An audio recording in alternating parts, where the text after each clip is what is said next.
pengalaman di dunia perfilman, karena saya sendiri backgroundnya bukan dari dunia perfilman. Untuk alhamdulillah ditemani Bang Jerry yang memang beliau sudah lama dan berpengalaman di dunia perfilman. Nah, kita banyak ngobrol sama penulis, sama juga ditemani oleh Bang Fajar Bustomi. Akhirnya kita memang melihat buku ini punya banyak potensi. Kita lihat banyak nilai-nilai kebaikan dan nilai-nilai motivasi yang bisa coba kita sampaikan kepada penonton. Nah, terkait kenapa kita ingin jadikan ini film, karena kita melihat juga iklim industri perfilman Indonesia ini setelah pandemi ini sudah semakin baik. Kita lihat dari 2022, 2023 kita sudah mencetak rekor lebih dari 50 juta penonton, dan kita melihat juga kuartal 1 ini ternyata kita udah 28 juta penonton untuk perfilman Indonesia.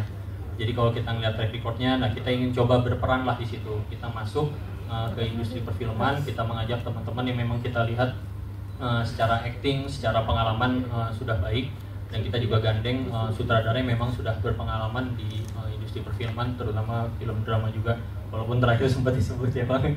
Tapi film-film dramanya alhamdulillah bagus, kita suka. Kita banyak ngobrol sama Bang Indra, cocok memang. Ya alhamdulillah, insya Allah kita bisa mengemas film ini dari buku ini menjadi film yang baik dan bisa bertemu dengan penontonnya dengan hasil yang sesuai harapan kita semua. Ya, terlibat dalam film ini ya? Ya, awalnya saya ditawari oleh beberapa teman, beberapa produser, salah satunya tuh teman dekat saya, Fajar Bustomi. Simpelnya, Dra, ada novel keren nih, bilang gitu kan. Novel keren nih, bestseller, apaan? Lu mau bikin film nggak? Mau lah gitu kan, jangan bikin film horor dulu, kata Fajar gitu kan. Nah kebetulan kan saya sebetulnya ini bikin film horor kan, dua kali film horor gitu kan. Bener Jar, gue juga mau pengen apalah, jangan setan-setan dulu ya, gue gitu kan. Gue bikin yang inilah, yang drama-drama lagi nih, udah kangen gitu kan, bikin drama. Nah ini bener loh, ada nih dari buku bestseller Magnet Rezeki gitu. Coba tahu nih apa nih loh, Jar. Ini bukan novel yang biasa kita baca nih Jar, gitu kan. Ini sesuatu yang beda, ini buku motivasi gitu kan. Kalau selama ini kan saya bikin film-film kan berdasarkan novel ya, fiksi gitu kan, bestseller juga gitu kan. Jonathan segala macam gitu.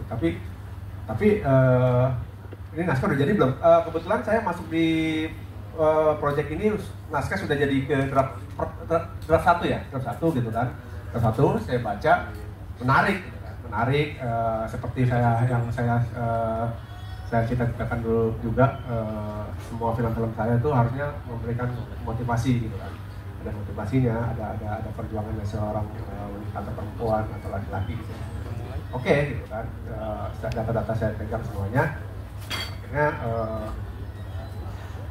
tantangannya ya itu kan, bagaimana kita bisa meyakinkan nanti penonton, bisa meyakinkan pembaca ini yang sangat besar ini, panas gitu kan, dengan kita visualkan menjadi film gitu kan. Apalagi ini sangat berbeda. Mungkin saya nggak tahu nih harapannya para pembaca itu seperti apa gitu kan Pak. Kalau kita bikin film novel gitu kan, mereka maunya kan sama dengan apa yang ada di novel gitu kan. Tapi ini bukan novel tapi buku motivasi gitu. Itu tantangannya menurut aku. Alhamdulillah banget. Terus saya jadi ibu yang baik, kaya, tapi suka sedekah, masya Allah, masya Allah banget ya. Terus ya, kalau dari sini ya, dari cerita ini, pokoknya saya senang banget dan saya kepingin ikut seminarnya sama Pak Nas, insya Allah. Dan yang paling saya senang kontraknya tuh ada sholat harus berhenti, nah itu top tuh produsernya. Jadi saya senang dan mudah-mudahan film ini sukses, penontonnya jadi 3 juta lebih sedikit. Allah ridho, mudah-mudahan insya Allah ya. Tekan banget ngeliat teman-teman wartawan kayaknya udah beda dunia gitu. Jadi sedikit aja ceritanya kenapa saya bisa ada di sini dan ikut bergabung di film ini dengan adik-adikku yang cantik-cantik dan ganteng-ganteng ini. Bulan puasa kemarin itu benar-benar aneh, ini namanya takdir ya. Kebetulan punya Instagram lah buat ngisi waktu. Tuh saya nggak pernah, biasanya ngeliat DM tuh nggak pernah.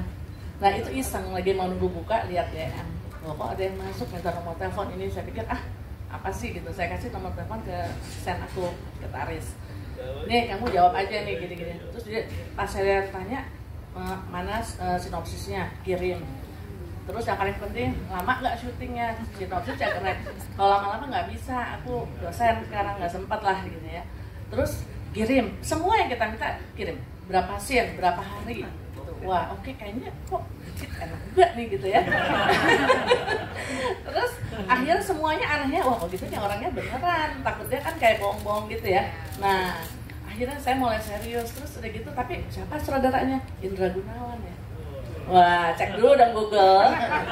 Wah, banyak juga nih filmnya nih. Ada gini-gini, ada Nel Karim, sahabat aku main juga sama dia. Kalau gitu, yang paling penting ada Mas Rano di situ di film Pelangi Tanpa Warna ya. Telepon dong. Hai Ran, gimana Ran? Ini ada orang gini-gini nawarin main film. Siapa nih? Indra Gunawan. Oh bagus katanya gitu. Salam. Nah, jadi akhirnya kayaknya udah makin mantep kan. Udah, akhirnya mereka kirim kontrak sampai 4 kali saya revisi, takut kewajibannya banyak banget, tuntutan banyak banget, takutnya gini loh, oh mas yang revisiin ya, tapi enggak, aku kagum mas, karena mas tiap kali saya minta perbaiki, langsung perbaiki cepet, sampai 4 kali revisi kontrak, soalnya banyak takutnya saya nggak bisa kasih apa yang diminta oleh kontrak itu, takut kan, kita kalau orang zaman dulu tuh takut kalau menyalin, nggak berani foto, nggak boleh foto. Jangan foto-foto sini ya, saya bilang sama asisten aku nggak boleh di kontrak. Terus katanya sutradaranya bilang apa? Enggak, itu udah dihapuskan, boleh foto-foto aja. Kayak aku udah lupa ya kapan sih terakhir gue main film. Terus terima kasih buat Pak Nas, Mas Indra, dan seluruh pemain juga tim Bahagia Pictures. Ya alhamdulillah sih, emang awalnya tuh aku nggak ada kepikiran bahkan rencana untuk main film lagi atau main sinetron lagi, itu nggak ada sama sekali, karena aku udah ya saat ini alhamdulillah aku lagi senang-senangnya dengan sebagai entrepreneur gitu, terus menikmati sebagai ibu, jadi kayak lagi enjoy lah jadi penulis dan segala macam gitu. Jadi tiba-tiba aja Ciki tuh nelfon kayak, Ca, lo mau nggak main film sama gue? So kayak, dan aku emang belum pernah nih seumur-umur di dunia perfilman tuh belum pernah satu frame sama sahabat sendiri gitu. Jadi kayak aneh aja gitu tiba-tiba. Kemudian aku udah 14 tahun sahabatan sama Ciki dari kita SMA. Jadi kayak selama ini kita ya belum pernah dikasih kesempatan untuk bekerja sama bareng. Tiba-tiba Ciki ngajakin kayak, lo mau gak main film sama gue? Nah aneh banget Cik, enggak lah, gila gue udah males, udah capek gue main film, udah lupa caranya. Terus kayak, iya kan tante, aku udah lama banget. Terus habis itu kayak, ya udahlah sama gue aja gitu, peran lo bisa jadi sahabat gue kok. Nah aku pikir tuh kayak maksudnya cameo aja gitu, kayak paling berapa scene gitu kan, sama lah kayak tante tadi gilanya, paling kayak cuman cheat gitu doang gitu misalnya ya kan. Dong bahagia. Oh iya juga. Ya udah abis itu tiba-tiba pas baca minta skripnya, terus aku juga ngeliat sutradaranya Mas Indra, halo Mas Indra. Terus abis itu aku baca skripnya dan segala macam. Terus aku langsung ngomong sama Jaku, sorry nih, ini kok banyak banget ya scene-nya gitu. Jadi kayak ya akhirnya aku pas ngobrol sama Ciki juga ya alhamdulillah setelah pertimbangan yang banyak, aku diskusi juga sama keluarga, ya akhirnya ya izin Allah akhirnya aku bergabung di film ini gitu. Terima kasih buat Bahagia Picture, timnya, produser semua untuk pertama kali kita bisa kerjasama nih. Bersyukur banget bisa dapetin peran ini, peran yang baik, peran yang bisa moga-moga menginfluence kebaikan dan semoga bisa menjadi inspirasi buat banyak orang gitu kan. Dan terima kasih juga Pak Indra kesempatannya untuk milih kita nih berdua, terutama Pak Nas. Makasih untuk kesempatannya, akhirnya gue bisa kerja sama istri sendiri nih. Karena jujurnya ini adalah film pertama kita. Iya, ini film pertama kita bareng-bareng. Gimana nih yang bisa kan? Nah itu dia sih, itu salah satu tantangan sebenarnya buat aku dan juga Mas Ki ya. Karena walaupun kita suami istri, tapi kan tadi kan dibilangnya wah pasti chemistry-nya jadi lebih gampang nih. Justru kita harus menumbuhkan chemistry lagi dari awal sih gitu.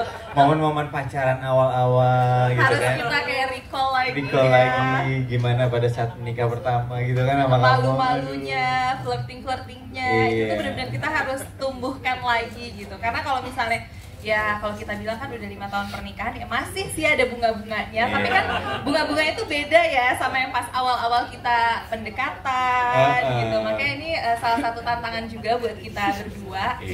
Mudah-mudahan nanti yang nontonnya bisa merasakan kebahagiaan kita, terus rasa kehilangannya nanti juga, karena kalau dari ceritanya ini Masya Allah sedih banget ya. Aku baca skenarionya pun rasanya ya belum baca aja udah nangis ya. Salah. Pas baca sedih banget sih, sedih banget untuk skenarionya. Mudah-mudahan nanti juga gimana tuh ya? Mudah-mudahan pada saat filmnya sudah jadi juga bisa memberikan sesuatu yang positif dan manfaat untuk semua yang nontonnya. Enaknya syuting sama suami sih bisa gandengan begini ya? Iya. Bisa sih. Hai bunga. Apa nih? Bunga mawar, bunga melati, apa bunga apa nih? Bunga riba nggak boleh. Terima kasih. Ada lagi nggak yang mau disampaikan? Ada lagi nggak? Bunga jadi. Anaknya siapa? Bunga dari anaknya bunda sama ayah. Ya, salah. Terima kasih. Ayahnya siapa? Bunda. Yang piara-piara aku bukan piara bukan. Udah siapa? Bunda Ronald sama Bunda Kiki. Iya. Ayah Rona. Terima kasih.